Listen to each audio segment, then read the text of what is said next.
3 बार ओम का उच्चारण गायत्री महामंत्र के साथ। प्रतिज्ञा। लंबा गहरा श्वास। ॐ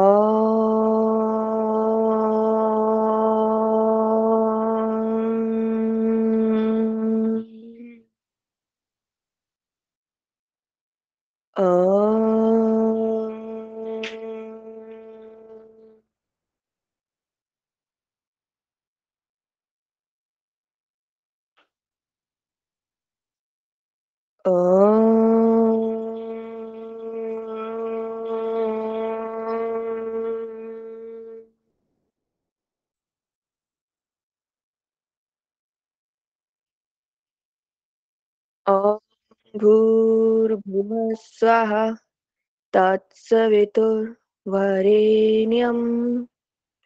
भर्गो देवस्य धीमहि धियो यो नः प्रचोदयात्। ओम। प्रतिज्ञा दोहराएंगे मेरे साथ, सभी साथ मिलकर। मैं प्रतिज्ञा करती हूँ आजीवन यम नियम का पालन करूंगी। मैं प्रतिज्ञा करती हूँ फर्स्ट अटेम्प्ट में ही नेट जेआरएफ की परीक्षा पास करूंगी। मैं प्रतिज्ञा करती हूँ विश्व में योग की पताका फहराऊंगी। मेरी संकल्प शक्ति सुदृढ़ है, पवित्र है, अबाध्य है। ओम ओम ओम। मैं अपनी संकल्प शक्ति से सब कुछ कर सकती हूँ। ओम ओम ओम। मेरे पास अजय मनोबल है। ओम ओम ओम। शांति शांति शांति। अपनी दोनों हथेलियों को रब करें और अपने चेहरे पर लगाएं और धीरे से आंखों को खोलें। नमस्ते सभी को। हरिओम। हरिओम जी, नमस्ते, थैंक यू। ओके, हम केवल्यपाद पढ़ रहे हैं। केवल्यपाद का हमारा तीसरा लेक्चर है आज। मैं फिर दोबारा से आपको रिपीट कर दूं कि ये चैप्टर सबसे हटके है, बाकी तीनों चैप्टर से सबसे अलग है।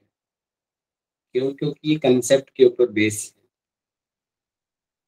कितने रट्टा मार लो, ठीक है, ये चैप्टर समझ नहीं आएगा, लेकिन समझने से आएगा। कंसेप्ट क्लियर है तो अपने आप ही सारी चीजें आसान लगेगी। आप खुद से पढ़ के देख लो, आपको पता चल जाएगा। इसके सूत्रों की जो डेफिनेशंस है वो बाकियों से बिल्कुल ही हटके, ठीक है। इसीलिए खुद से पढ़ना जरूरी है। खाली क्लास लेने से ये चैप्टर नहीं आएगा। कंसेप्ट आपका क्लियर हो जाएगा, लेकिन उसके बावजूद भी आपको खुद से पढ़ना पड़ेगा, तब केवल बात आपको समझ आएगी।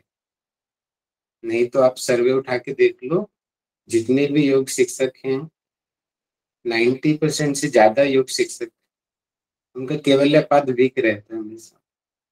और उसका रीजन यही है कि वो समझते नहीं है, उसकी प्रैक्टिस नहीं करते।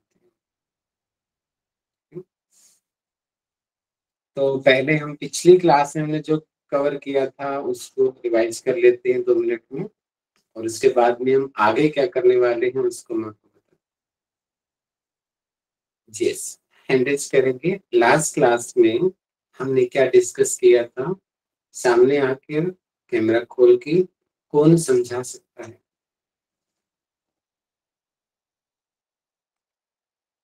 चलिए, नीतू मैडम हाथ उठा रही है। आइए नीतू। जी नमस्कार सर। सर टोपी पहनी है जरा तो सर देहरादून में बहुत ठंड है। जी जी सर। सर इन जो 4 सूत्र हमने पढ़े थे 10 से लेके 14 सूत्रों तक, तो उसमें जो वर्णन है सारा बेसिकली प्रकृति का वर्णन है। क्योंकि जो कैवल्य पाद है हमें लास्ट में यही बताएगा कि प्रकृति और पुरुष का भेद क्या है। तो पहले प्रकृति के बारे में इन 4 सूत्रों में बताया उन्होंने। तो 10वें सूत्र में ये बताया था कि उन वासनाओं के नित्य होने के कारण उनका अनादित्व है। मतलब जैसे प्रकृति नित्य है, प्रकृति अनादि है, उसी प्रकार वासनाएं भी अनादि हैं, वो साथ साथ ही चलेंगी जब तक प्रकृति रहेगी। फिर उन्होंने कहा कि इसका क्या वो है, कैसे ये वो आती हैं हमारे शरीर में, हमारी प्रकृति से कैसे जुड़ती हैं। तो 4 चीजें बताई, हेतु, फल, आश्रय और आलंबन। हेतु जिसका अविद्या, जिसका कारण है, अविद्या के कारण जुड़ती हैं। फल कर्माशय है, और आश्रय जो उनका चित्त है, चित्त में रहती हैं। और आलंबन जो है वो विषय है, विषयों के साथ वो जुड़ जाती हैं। तो ये 4 उन्होंने चीजें बताई इसमें कि वो कैसे हमारे साथ रहती हैं। फिर अतीत, 12वें सूत्र में बताया कि अतीत और अनागत में, मतलब वो किसी ना किसी रूप में रहती ही रहती हैं, चाहे वो पूर्व में रहे, मतलब हमारे अतीत में रहे, हमारे पास्ट में रहे, चाहे वो हमारे भविष्य में रहे।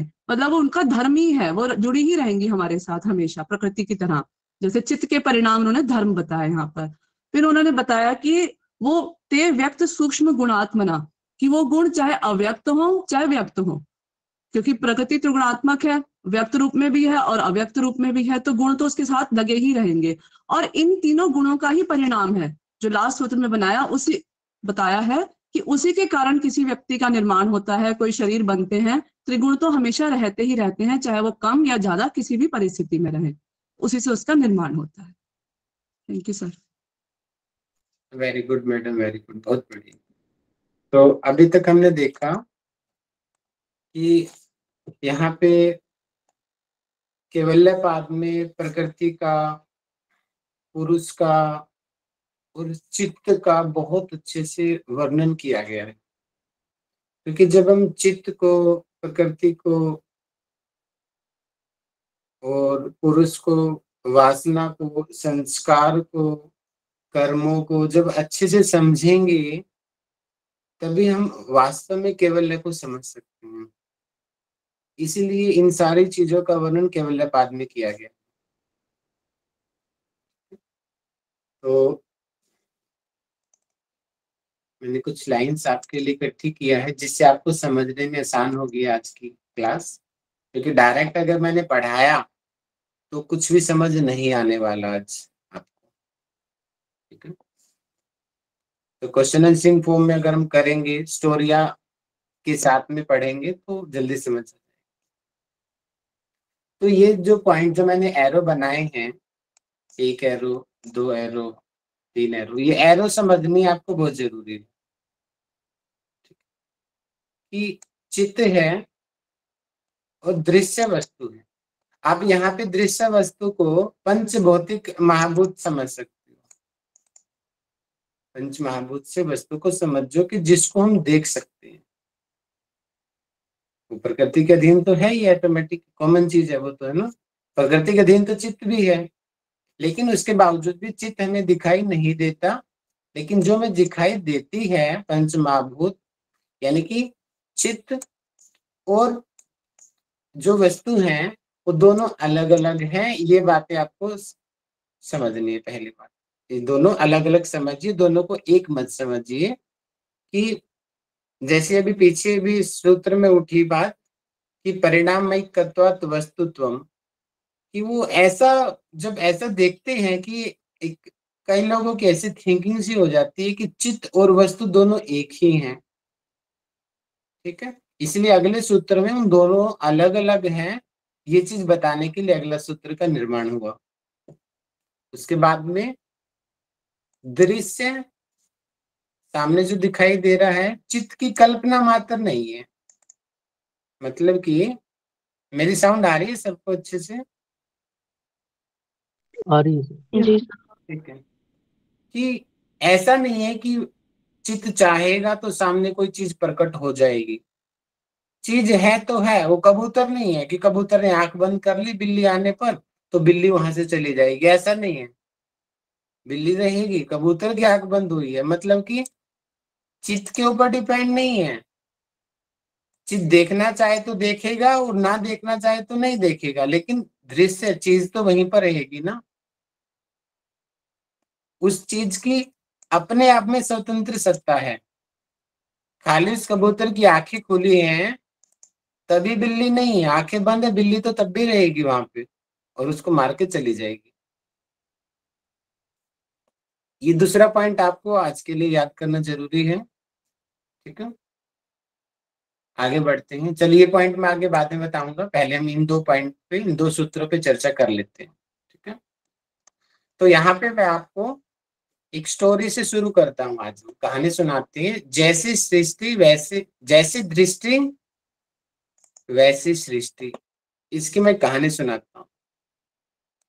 मतलब कि हमारी जैसी दृष्टि, मतलब कि दृष्टिकोण होता है, सामने वाले हमें वैसे ही दिखाई देते हैं। ठीक है, यही चीज बताएगा कि एक ही चीज को, जो हमारा अगला सूत्र है, कि उसी चीज को अलग अलग लोग कैसे सोच लेते हैं। जैसे हमने, वेरी गुड, हमने क्लिष्ट एक्लिस्ट में पढ़ा था कि हर चीज के पीछे, हर चीज, कोई भी चीज क्यों ना हो, उसका पॉजिटिव पक्ष होता है, उसका नेगेटिव पक्ष होता है, हर चीज का होता है। लोग क्या सोचते हैं हम उस पर कुछ नहीं कह सकते, उनकी मर्जी, वो कुछ भी सोचो।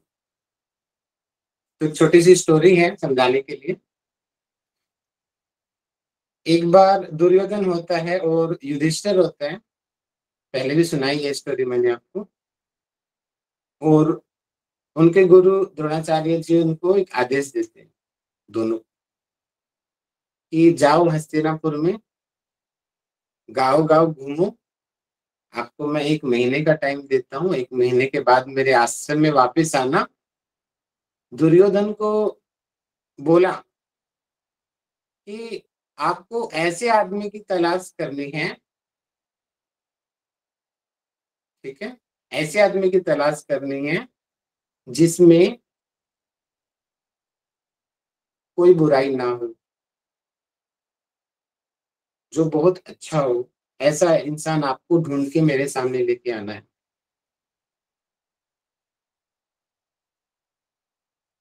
और युधिष्ठिर को बोला, आपको ऐसा आदमी ढूंढ के लेके आना है पूरे देश में, ठीक है,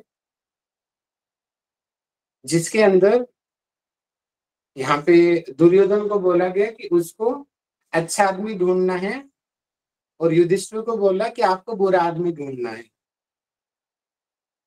ठीक है, दोनों चले गए भैया। दुर्योधन ढूंढ रहा है कि अच्छा आदमी कहाँ मिलेगा। ठीक है, 1 महीने तक घूमा, घूम के वापिस आया अपने आश्रम में, आके बोला कि गुरुजी, मुझे तो पूरे देश में कोई अच्छा आदमी मिला ही नहीं, मुझे तो पूरे देश में अच्छा आदमी नहीं मिला।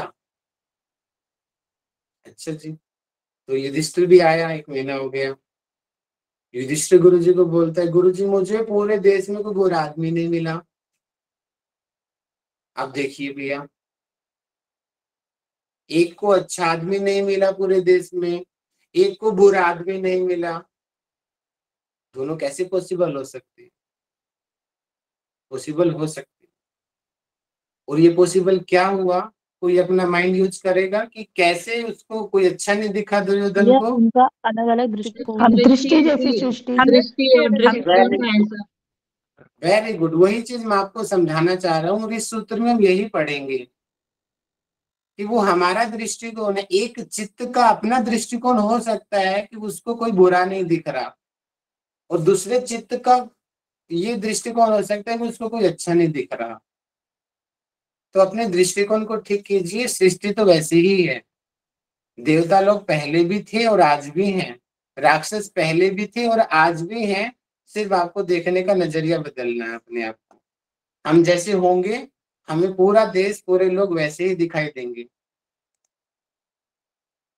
तो मैं सूत्र पे आता हूँ।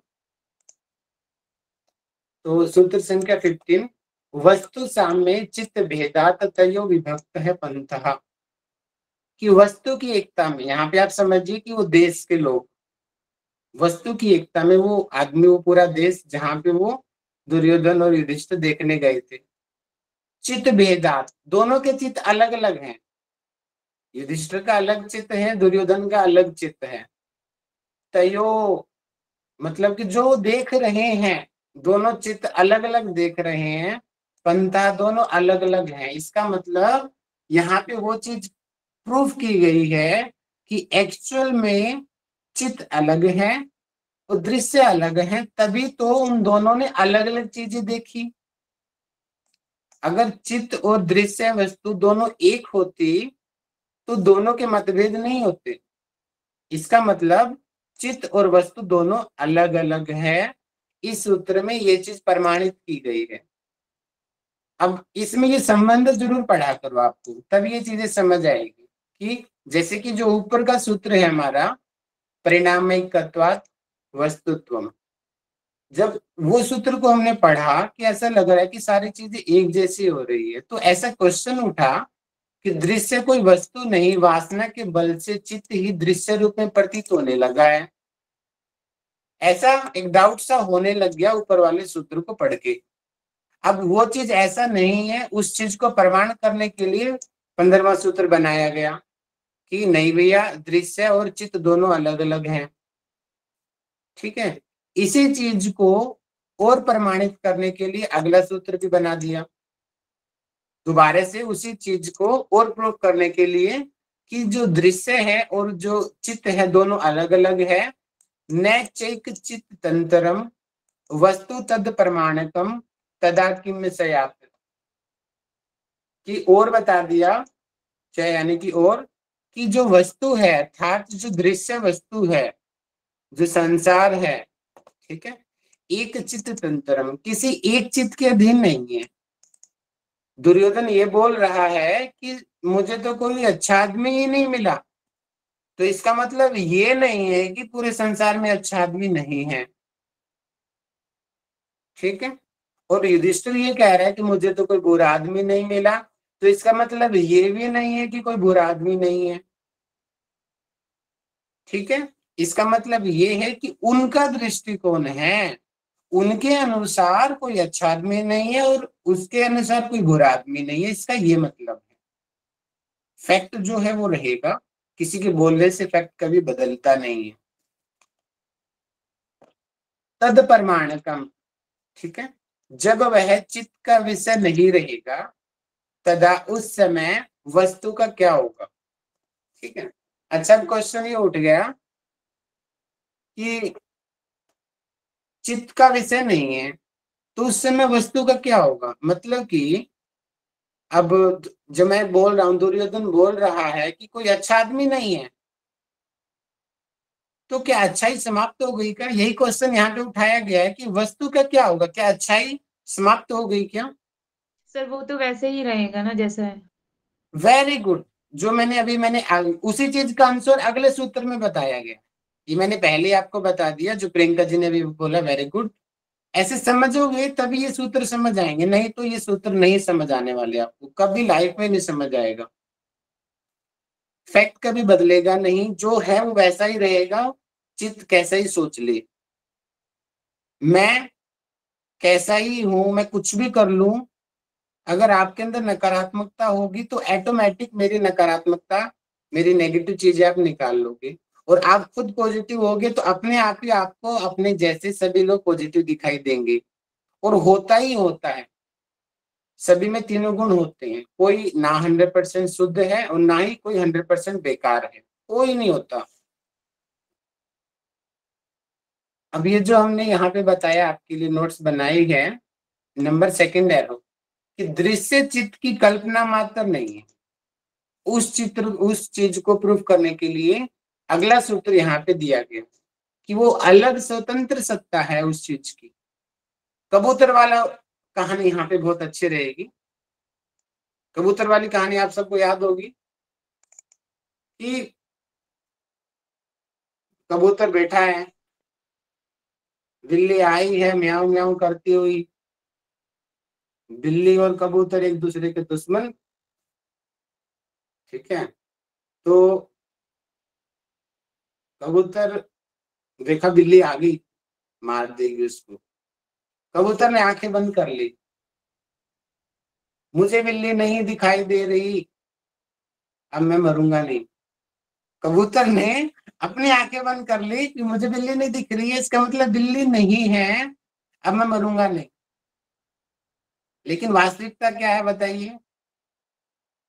बिल्ली वही है जी। बिल्ली ने कब तक बिल्ली मारा? वही है। बिल्ली तो वही है, कबूतर के आंखें बंद है, उसको नहीं दिख रहा, इसका मतलब ये तो नहीं है कि वो बिल्ली नहीं है, मतलब वस्तु नहीं है।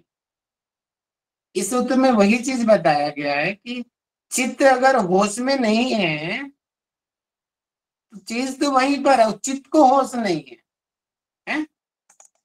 अब सूत्र को पढ़ते हैं, ये रहा, तदुपराग पेक्षितवात् चित्तस्य वस्तु ज्ञाता ज्ञातम। इसका मतलब जो चित्त है तदुपराग, वस्तु के उपराग, इसका मतलब यानी कि इसको आप उस सीधे के समझिए, साइंस के दृष्टिकोण से बताता हूं कि हमें दिखाई कैसे देता है। रिफ्लेक्शन से हमें दिखाई देता है, लाइट किसी चीज पे पड़ी, मान लो लाइट हाथ पे पड़ी, उस हाथ से फिर वो लाइट मेरी आंखों में गई, तब आप मुझे ये हाथ दिखाई दिया, ये हाथ है। अगर वो रिफ्लेक्शन वाली चीज हट जाए, वो मेरे अंदर प्रतिबिंब, मेरी रेटिना के ऊपर वो परछाई ना बने उस चीज की, ठीक है, मेरे ऑक्सीपिटल रीजन में वो पूरा प्रोसेस ना हो, तो मुझे ये चीज नहीं दिखाई देगी, ठीक है। तो यहाँ पे क्या बताया गया है कि मेन फिजियोलॉजी की हमें दिखाई क्यों देता है, जब उस चीज का प्रतिबिंब चित्त में पड़ता है तब वो चीज दिखाई देती है। अब यहाँ पे कबूतर ने आंखें बंद कर ली तो बिल्ली तो उसको दिखाई नहीं देगी, तो बिल्ली का प्रतिबिंब उसके सामने नहीं आएगा। उसने अपने आप को ही मूर्ख बनाया, अपने दिमाग को मूर्ख बनाया कि बिल्ली तो है ही नहीं, देखो चारों तरफ अंधेरा है, ठीक है। तो क्या होगा, वस्तु ज्ञाता ज्ञातम, इसीलिए उस कबूतर को लगा कि वो तो अज्ञात है, क्योंकि प्रतिबिंब नहीं पड़ रहा। जब प्रतिबिंब पड़ेगा तो बोलेगा अरे बिल्ली तो सामने खड़ी है।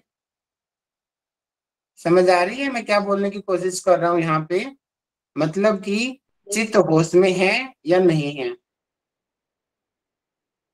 ठीक है। अब कोई बड़े दुख में बैठा हुआ है, किसी को धोखा मिल गया, तो सामने क्या एक्टिविटी हो रही है उसको पता ही नहीं, चित्त तो है, अब उसको पता ही नहीं क्या हो गया। अब बहुत सारे लोग अपने ख्यालों में खोए हुए हैं, राहुल सर क्या बता रहे हैं, उनको होश ही नहीं है, वो अपने ख्यालों में दुनिया में मस्त हैं। तो मतलब कि उनका चित्त होते हुए भी नहीं है, वो बोलेंगे अरे हमने तो कुछ पढ़ा ही नहीं, हमें तो कुछ समझ ही नहीं आया, अज्ञात है सारी चीज, सारी क्लास तो। लेकिन जो पूरे कॉन्शियस होके सुन रहे हैं वो बोलेंगे अरे हमें तो सारा समझ आ गया। ऐसा होता है ना, एक बच्चे को कुछ नहीं समझ आया और दूसरे बच्चे को सारा समझ आ गया, टीचर सेम, किताबें सेम, एग्जाम्पल सेम, लेकिन फिर भी ये डिफरेंस क्यों हुआ स्टूडेंट्स में, क्योंकि एक एक्टिव होके सुन रहा है, उसके चित्त में वो प्रतिबिंब अच्छे से बन रहे हैं, दूसरे एक्टिव नहीं है, वो अपने ख्यालों की दुनिया में मस्त है, ठीक है, वो प्रतिबिंब नहीं बन रहे हैं। कबूतर की तरह आंखें बंद किया हुआ है और बोल रहा है कि क्लास तो बकवास है, कुछ समझ नहीं आ रहा, आते हैं कहानी सुनाते हैं चले जाते हैं, ठीक है। तो यही रीजन है कि कभी चित्त को चीज दिखाई देती है, ज्ञान होता है, और कभी ज्ञान नहीं होता, उसकी कॉन्शियसनेस के ऊपर डिपेंड करता है। इस सूत्र का यही मतलब है, ठीक है। आगे बढ़ते हैं।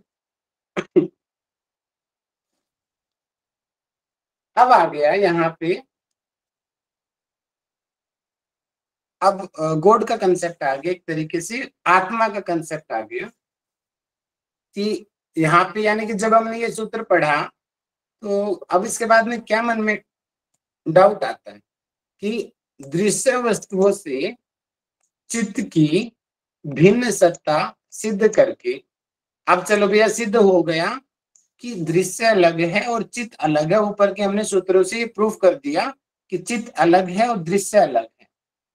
आप सभी लोग को तो कोई डाउट नहीं है, चित्त और दृश्य अलग अलग है, या किसी को डाउट हो तो भी बताइए, और एग्जाम्पल से हम समझ सकते। सभी क्लियर है, चित्त और दृश्य अलग अलग है, ये प्रमाणित हो गया इन सूत्रों से, इन कहानियों से। अब आगे क्या क्वेश्चन मन में उठता है, चलो भैया अब दृष्टा पुरुष से चित्त की भिन्न सत्ता सिद्ध करो। अब आत्मा अलग है और चित्त अलग है, ये चीज प्रूफ किया जाएगा कि कैसे चित्त और पुरुष यानी आत्मा दोनों अलग अलग हैं। अगले सूत्र में वही चीज बताई गई है। सदा ज्ञाता, ठीक है, चित्त वृत्तः तत्प्रभो पुरुषस्य अपरिणामित्वात्।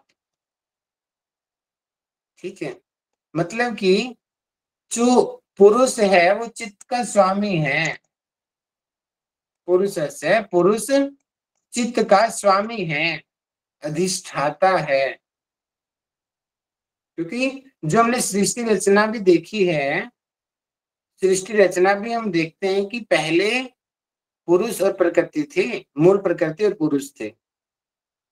वो प्रकृति तीनों गुणों के अधीन थी, अलग अपनी स्वतंत्र सत्ता थी उस प्रकृति की, और पुरुष की अपनी सत्ता थी। पुरुष चेतन है, वो प्रकृति जड़ है। तो ये तीनों गुण इसके अंदर हैं। ठीक है, इसके अंदर वो क्षमता है कि ये आगे संसार का निर्माण कर सकती है, जैसे लड़की में होती है। लड़की के अंदर वो क्षमता है कि आगे वो परिवार को आगे बढ़ा सकती है। अब पुरुष जो आत्मा है वो चेतन है। अब अकेली प्रकृति, अकेली लड़की कुछ नहीं कर सकती, अकेला पुरुष कुछ नहीं कर सकता। ठीक है, जो हम सामान्य भी देखते हैं।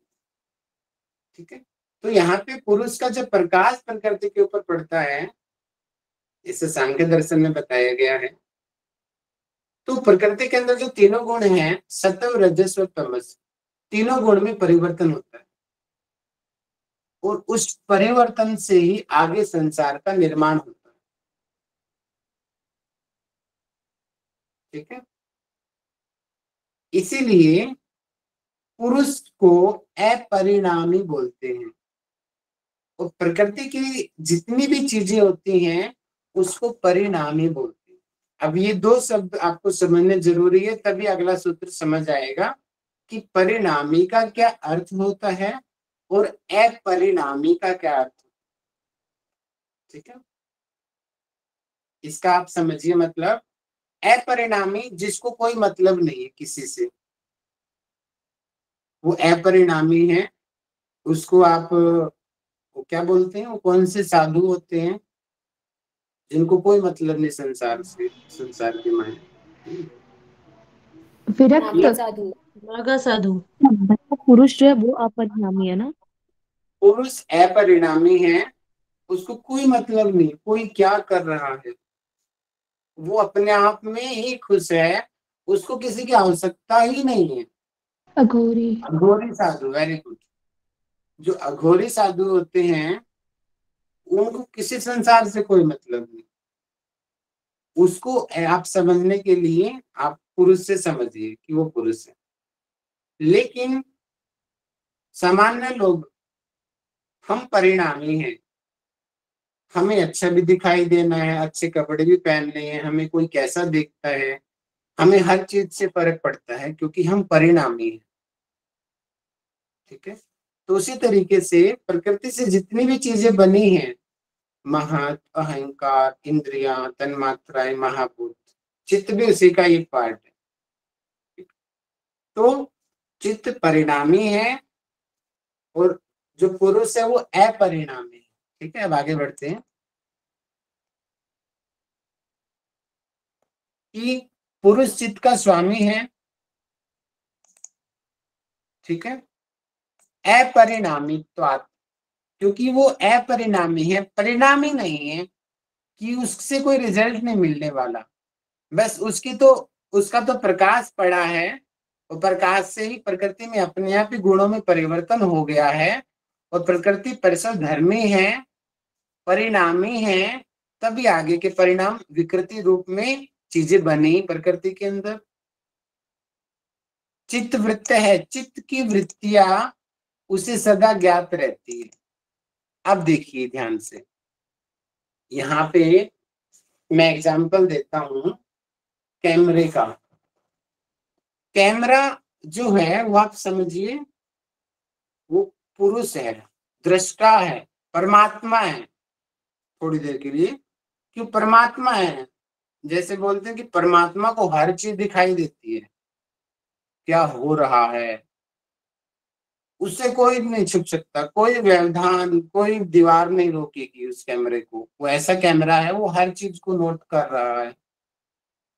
ठीक है, तो यहाँ पे क्या बोला गया कि चित्त की वृत्तियां सदा ज्ञात रहती है, मतलब कि उस कैमरे में हर सेकंडों की खबर स्टोर रहती है।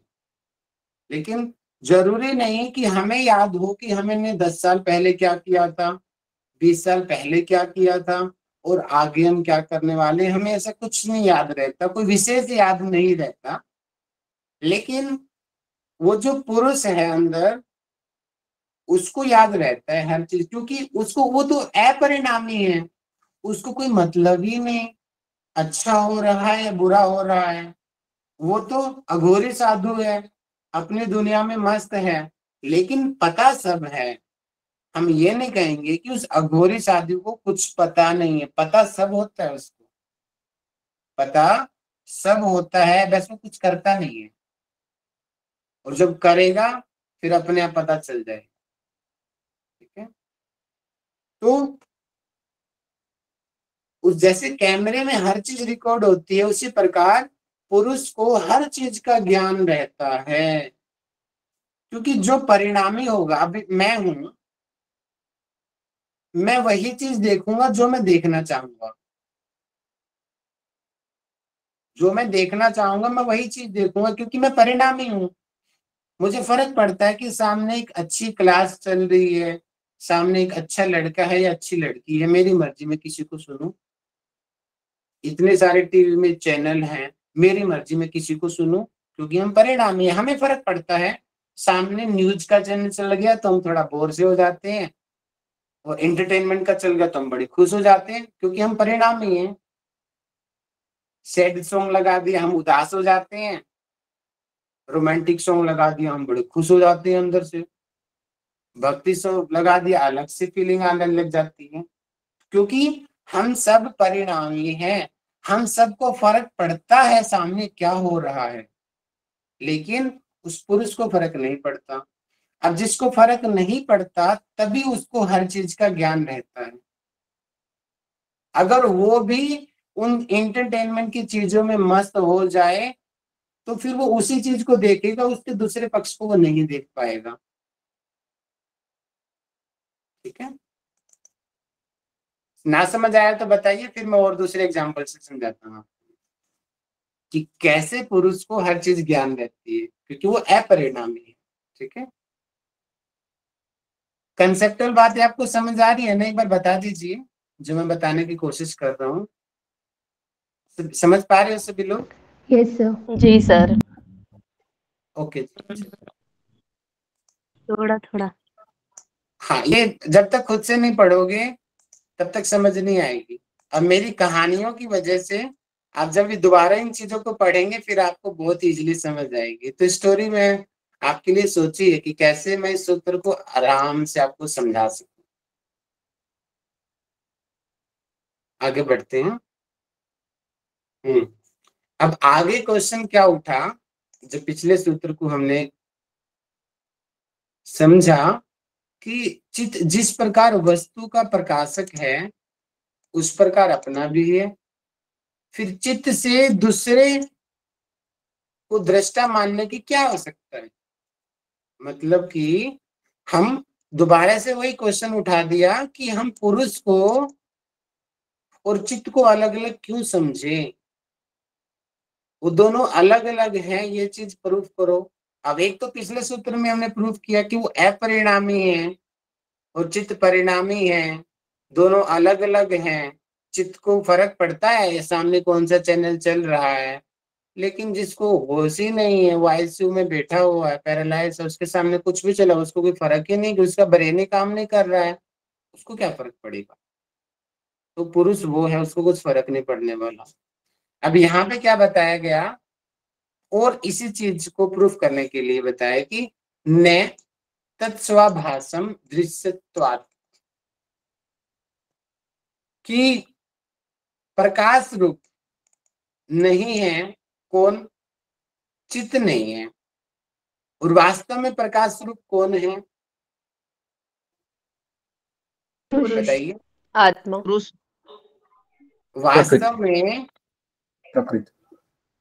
जैसे कि मैं आपको बताऊं कि अगर मैं ये बोलने लग जाऊं कि मैं महागुरु हूं, तो ये बात तो गलत हो गई। क्यों? क्योंकि मैंने इन चीजों का निर्माण थोड़ा किया जो मैं आपको पढ़ा रहा हूं। तो मैं महागुरु कहां से हो गया? कहां से हो गया जब मैंने कोई चीज बनाई ही नहीं। मैं तो किताब से पढ़ा हूं और आपको पढ़ा दी, मीडिएटर हूं।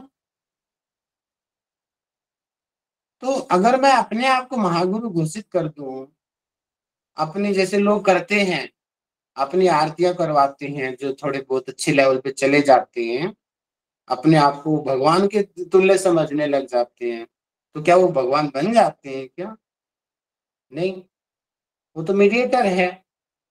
तो उसी चीज को यहाँ पे बताया गया है कि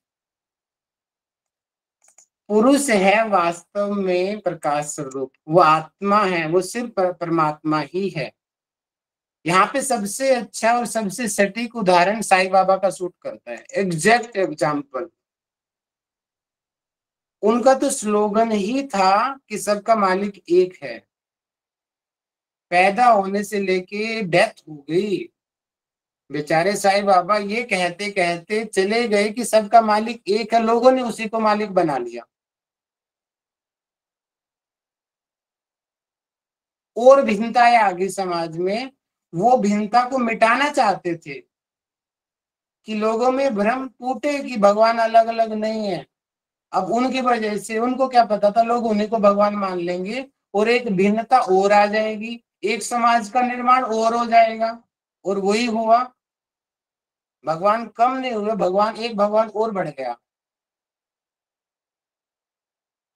है ना।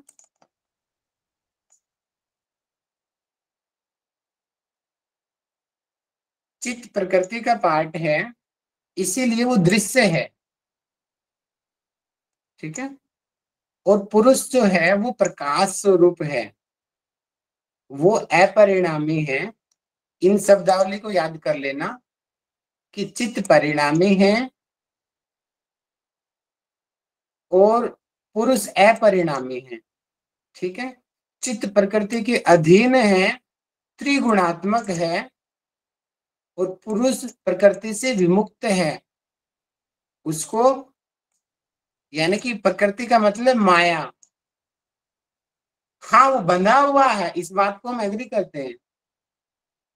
जैसे सूरज होता है ना, ये सूरज है, ठीक है। सूरज को आप समझिए पुरुष है, वो चारों चेतन है, ठीक है। लेकिन कर्म संस्कारों की वजह से चारों तरफ उसके ऊपर एक आवरण छा जाता है।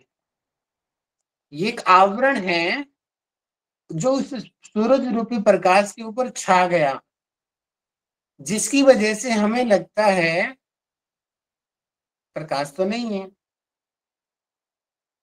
जैसे पूरी महाभारत में जब अर्जुन जयद्रथ को मारने गया था, उस समय ये सीन हुआ था, ग्रहण लग गया, सब लोगों ने सोचा भैया सूरज तो अस्त हो गया।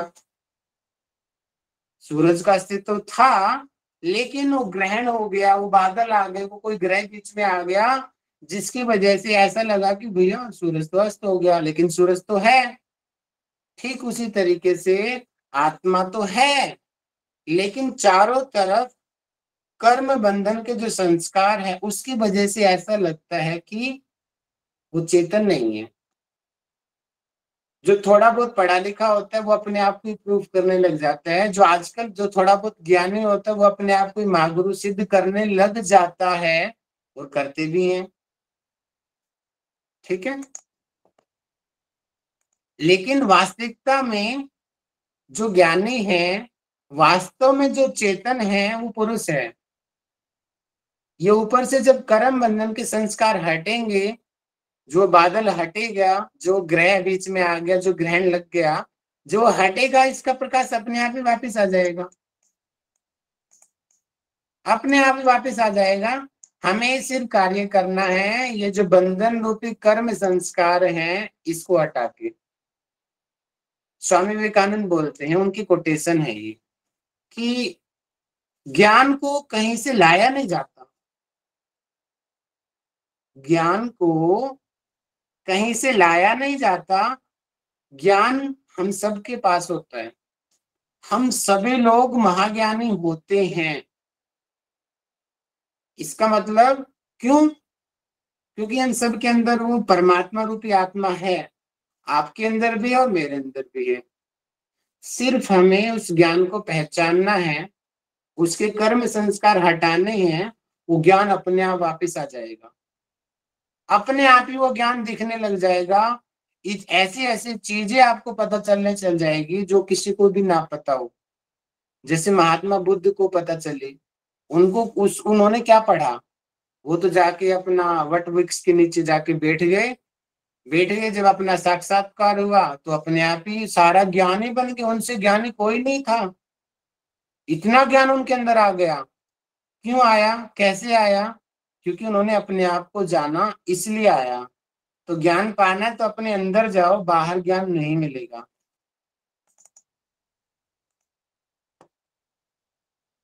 तो यहाँ पे इस सूत्र में टाइम हो गया, अच्छा रह गया थोड़ा सा,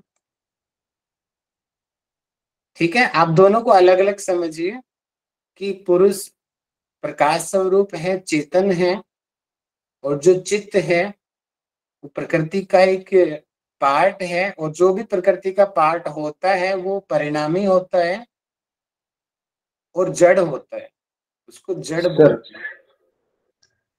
सर हाँ सर जी, इसमें चित्त को प्रकृति ही कह सकते हैं, मतलब ऐसा, मतलब चित्त प्रकृति का ही ही पार्ट प्रकृति। होता है। हाँ, चित्त प्रकृति का ही तो पार्ट है, ठीक है। जी सर। आगे बढ़ते हैं। अब कुछ लोग मान लेते हैं कि चित्त ही प्रकाश है, कुछ ऐसा मानने लग जाते हैं कि चित्त ही परमात्मा है, चित्त ही पुरुष है। तो वो चीज को दोबारा से इस सूत्र में फिर से प्रूफ किया गया कि ना ना ना, चित्त प्रकाश नहीं है। इस सूत्र में उस बात को प्रूफ किया है, भैया चित्त अलग है, पुरुष अलग है, चित्त जड़ है, चित्त चेतन नहीं है। जैसे जो मैं अभी बता रहा हूं आपको, महागुरु वाला उदाहरण, कि जो आज के गुरु हैं वो परमात्मा नहीं है, वो मीडिएटर है। जो अपने आप को परमात्मा सिद्ध कर रहा है वो गलत है। वही चीज यहाँ पे बताई गई है कि चित्त प्रकाश स्वरूप नहीं है। थोड़ा सा सतोगुण क्या जागृत हो गया कि अपने आप को भगवान समझने लग गया, थोड़ा सा क्या संस्कृत के कुछ श्लोक उसको याद हो गए, अपने आप को भगवान सिद्ध कर देगा वो? नहीं।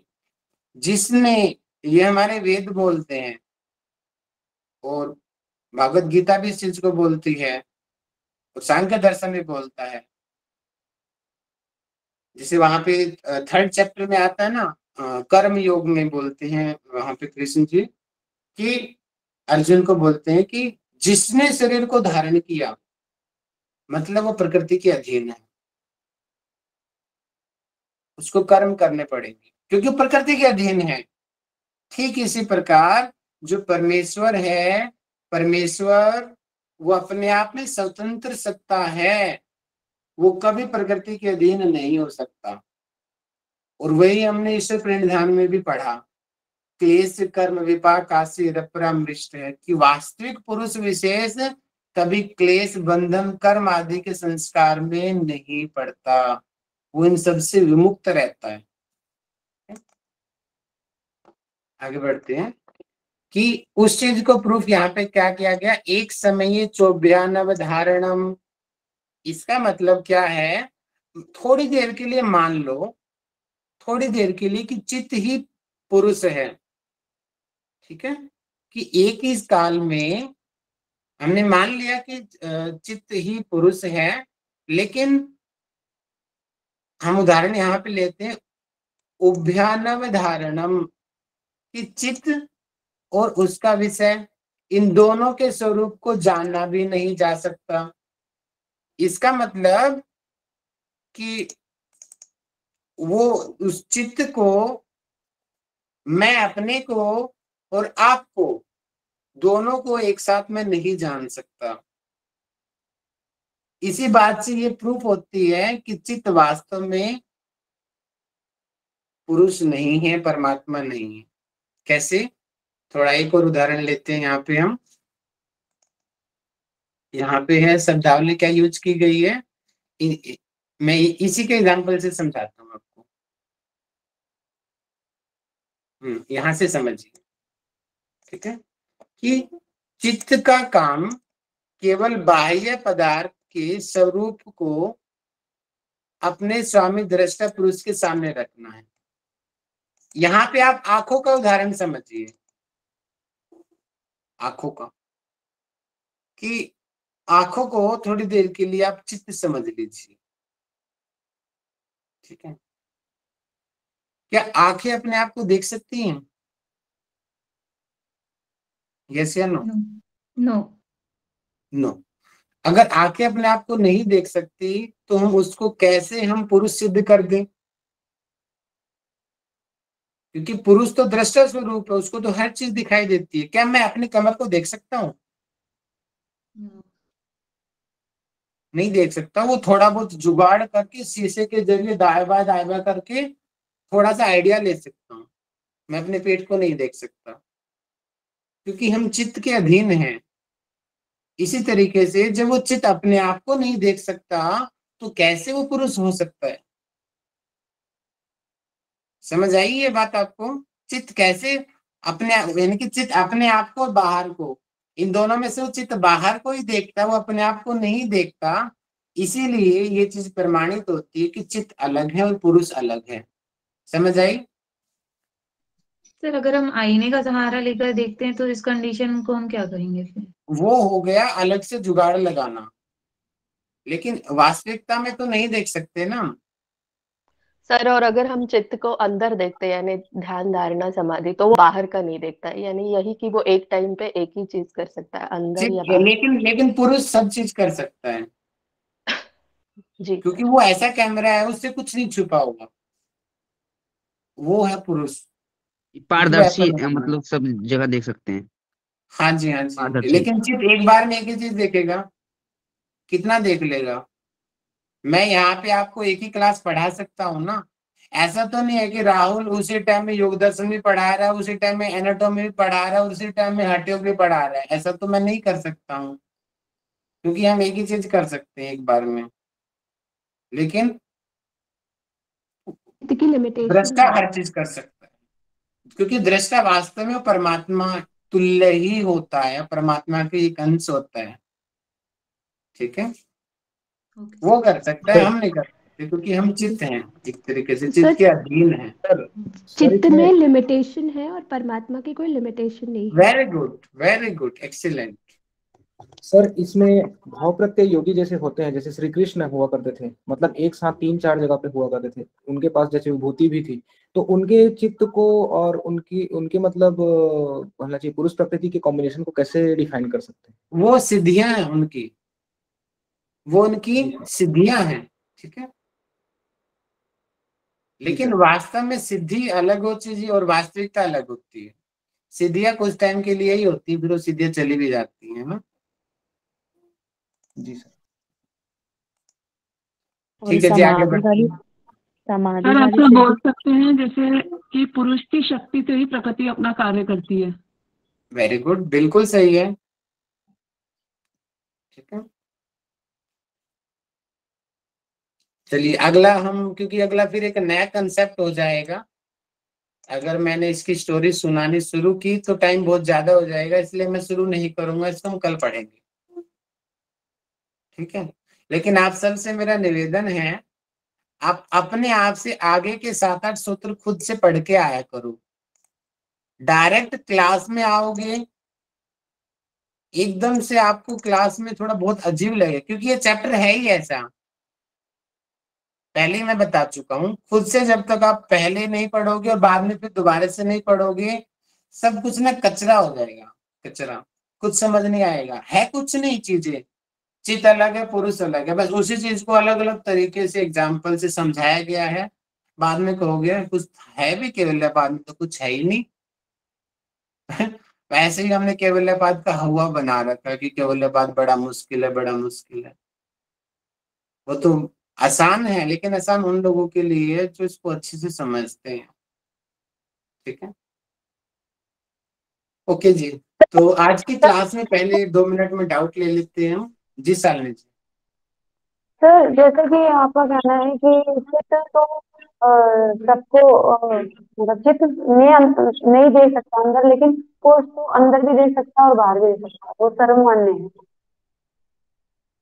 जी ठीक है जी, ठीक है। डाउट कोई किसी का आज की क्लास से रिलेटेड तो अभी अपना पूछिए, फिर मैं अपने क्वेश्चंस पूछता हूँ। सर 16 वाला सूत्र एक बार फिर से समझा दीजिए सर, 16 समझ नहीं वाला आया। समझा दें।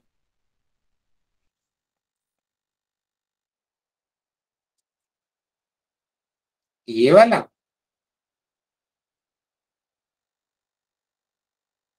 जी सर। ये वाला ना, जी यहाँ सर। पे चित्त और दृश्य वस्तु दोनों अलग अलग है, उस चीज का बारे में बताया गया है।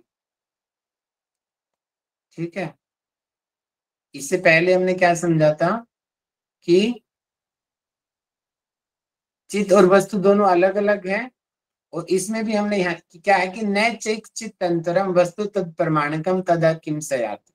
ठीक है, मतलब कि जो हमने बोला था, यहाँ पे मैंने आपको दुर्योधन वाला उदाहरण दिया था कि एक चित्त के अधीन नहीं है। चलो मैं दूसरा एग्जांपल यहाँ पे देता हूँ कि एक बच्चे का नेटवर्क खराब है फोन का, और वो ये बोलता है कि मुझे आवाज नहीं आ रही। तो क्या वास्तविकता में आवाज नहीं आ रही क्या पुष्पा जी? ध्यान नहीं होगा सर।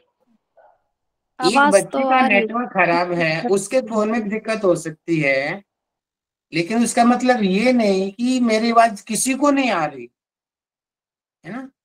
बाकियों को तो आ रही है साउंड, इसका मतलब वो उसकी अपनी इंडिविजुअल प्रॉब्लम है। ठीक इसी तरीके से यहाँ पे बताया गया, इसी तरीके से वास्तविकता और चित्त दोनों अलग अलग हैं। वो चित्त चाहेगा तभी चीज होगी, ऐसा पॉसिबल नहीं है। वो चित्त को अपने आप को स्पष्ट करना होगा, तब उसको अपने आप ही रियलिटी का पता चल जाएगा। ठीक है जी, और कोई डाउट आपको? थोड़ा सा 19 वाला भी तुम बता दीजिए। 19 न तत्स्वभासम दृश्यत्वात्। सीधा सा एग्जांपल है, नॉर्मल सा, ज्यादा अंदर ही मत घुसो, कि चित्त जड़ है और जो पुरुष है वो दृश्य चेतन है। बस खाली ये बात याद कर लो, आपको ये चीज समझ आ जाएगी। चित्त जड़ है और पुरुष चेतन है, वो दृश्य है, वो प्रकाश स्वरूप है। बस यही चीज है यहाँ। चलिए अब हम एक एक करके आप लोगों से मैं सुन लेता मेरा हूँ। एक क्वेश्चन था सर, छोटा सा। जी कौशल जी। सर जैसे आपने कहा कि चित्त जो है मतलब अपरमा, अपरिणामी। तो पहले हमने जो कर्मों की चर्चा करी थी, तो जो जैसे हमने कर्म कर लिया, हमें याद नहीं है, लेकिन वो पुरुष को याद रहता है, तब हम चाहे कितने भी जन्म बिता लें, फिर वो जाके वो मतलब उसका फल दे देता है। यही है ना सर?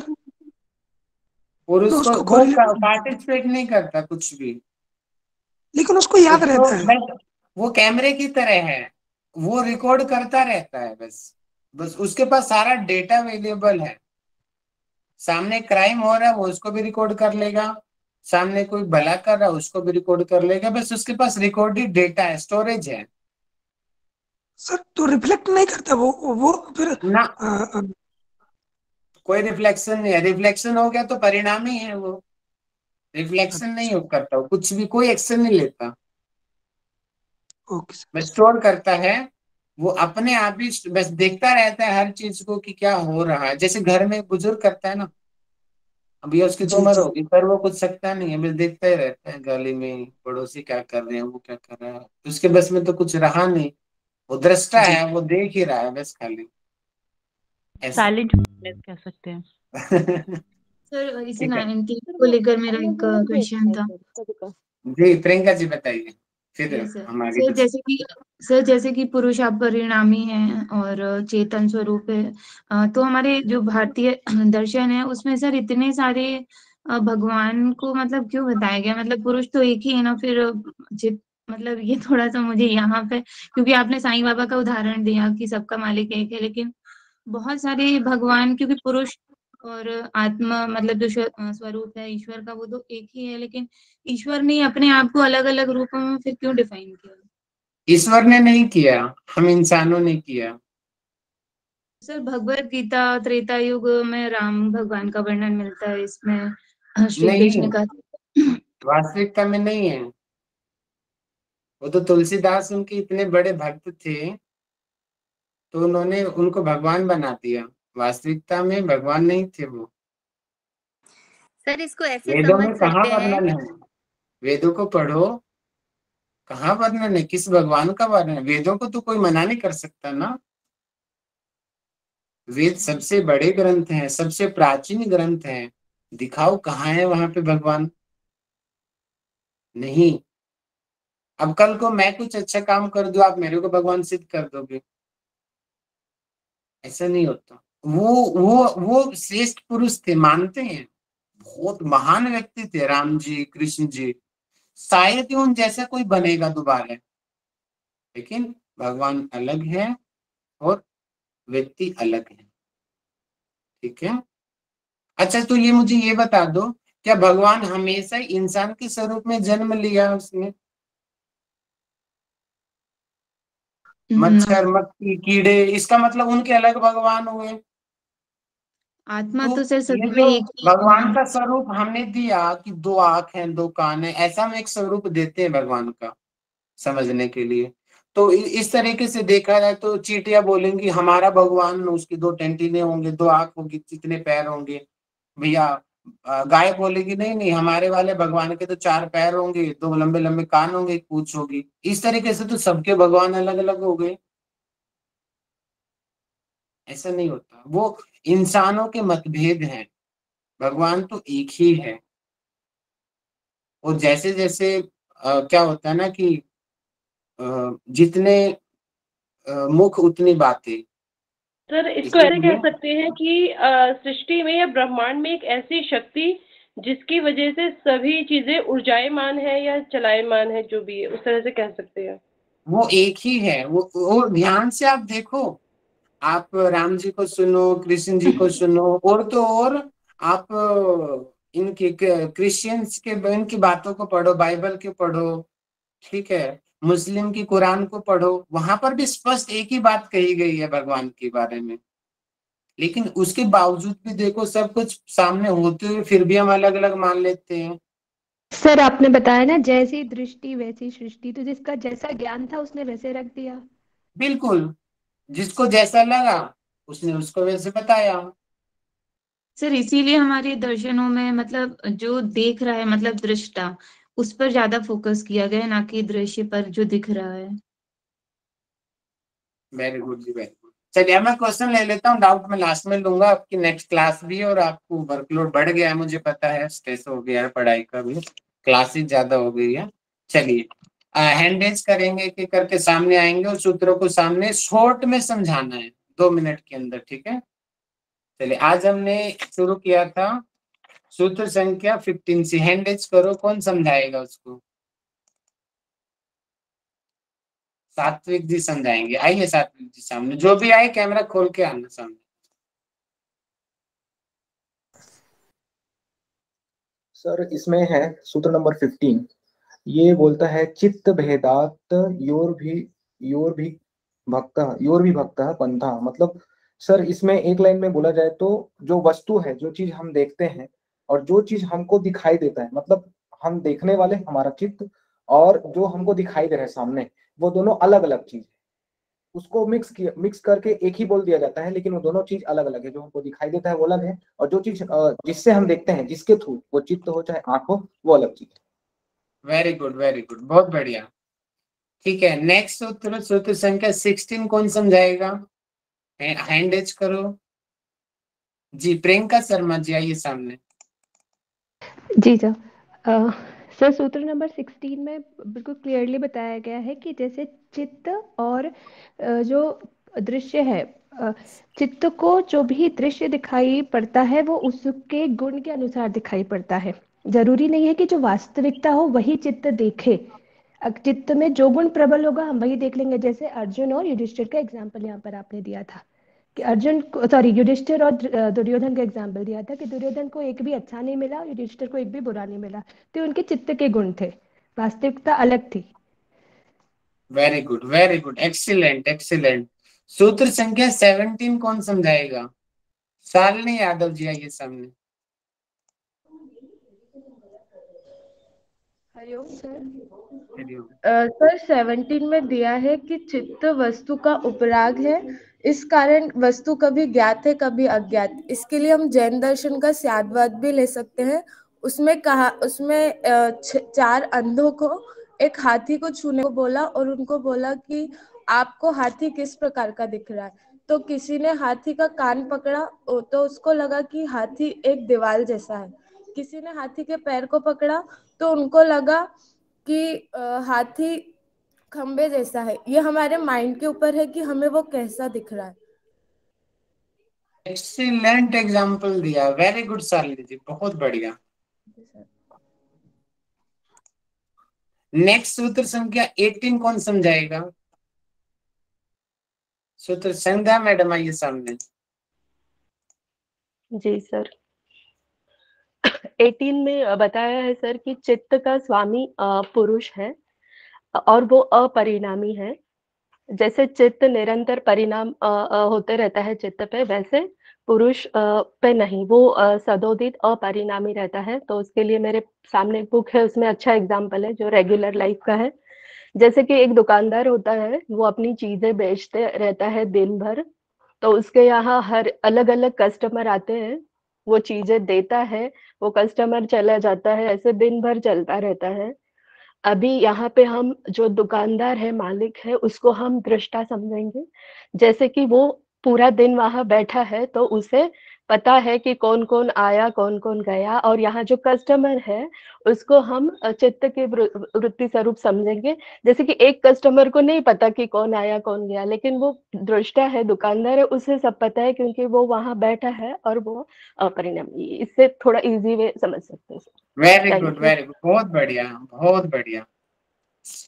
ठीक है जी, इससे अगला नेक्स्ट कौन समझाएगा? सूत्र संख्या 19 महेश आर्य जी आए हैं सामने। आइए महेश जी सामने। सर इसमें चित्त को सर ऐसे बताया, मान लो जैसे अंधेरा हो रहा है। और सर मेरी आवाज आ रही है ना? बिल्कुल आ रही है, कंटिन्यू कीजिए। जैसे मान लो अंधेरे में मेरे पास एक उपकरण है, टॉर्च। और टॉर्च क्या है कि मुझे वो दृश्य दिखा रही है। जैसा मैं टॉर्च को जला के उस वस्तु पे अंधेरे में उसको मतलब वस्तुओं पे डाल रहा हूँ, तो उसका जो लाइट है वो मुझे सारे दृश्य दिखा रही है। तो मैं यहाँ हुआ आत्मा, और जो चित्त है वो टॉर्च हुई सर। चित्त क्योंकि मुझे दृश्य जी, क्योंकि वो मेरा एक उपकरण मात्र है चित्र आत्मा का। यहाँ पे आप ये समझिए कि जो प्रकाश है वो चित्त है, और जो उसकी मूल एनर्जी है, जो उसकी इलेक्ट्रिसिटी है, या जो उसके अंदर बैठी हुई है, वो वास्तव में पुरुष है। जी सर, जो दृश्य दिखा रही है वो यहाँ चित्त है सर। ओके, हमें ऐसा लगता है कि वो बल्ब लाइट दे रहा है, लेकिन वो बल्ब लाइट नहीं दे रहा, लाइट तो पीछे से इलेक्ट्रिसिटी दे रही है ना? Very good. नेक्स्ट सूत्र संख्या 20 कौन समझाएगा? नीतू मैडम आइए सामने।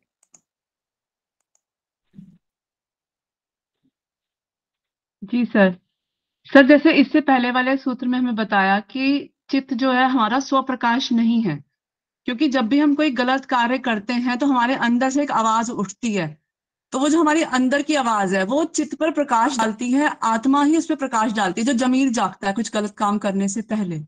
तो वही हमारा जो है चित्त का प्रकाश है। तो उसने यहाँ बताया है कि वो भी चित्त और विषय का ग्रहण नहीं कर सकता, कि वो जो आत्मा का प्रकाश है वो दोनों उस एक साथ नहीं जुड़ सकते, चित्त के साथ वो नहीं जुड़ सकता, क्योंकि चित्त भी अलग है और विषय भी अलग है। तो एक समय में सारे काम वो नहीं कर सकता। जबकि एक आवाज है हमारे अंदर, वो प्रकाश है, उसे जगाया जा सकता है, पर वो किसके माध्यम से? वो साधना के माध्यम से उसको अलग जानकर जाना जा सकता है। सर इसको मैंने ऐसे समझा, बाकी थोड़ा आप बताइए और। ना ठीक, चलिए एक का और एग्जांपल ले लेते हैं, कोई एक और नए एग्जांपल के साथ सामने प्रकट हो जाओ। लास्ट है, फिर हम क्लास ओवर करते हैं आज की। कौन सामने आएगा अपने आप से इसी सूत्र को और कोई नए एग्जांपल से कोई समझाना चाहता है सामने आके? आज बहुत सारे लोग साइलेंट हैं, शायद उनको समझ कम आया है। प्रियंका जी बताएंगी। जी सर जैसे कि अगर एग्जाम्पल की ही डायरेक्ट बात करें तो एक मिरर है और एक मिरर पे बहुत सारी धूल जमी हुई है। तो मिरर में धूल जमी हुई है, इसलिए हम अगर उस पर धूल है तो हम उसको अपने आप को नहीं देख सकते, अपना रिफ्लेक्शन नहीं देख सकते, ठीक है, हमें वही दिखेगा धुंधली हुई पिक्चर।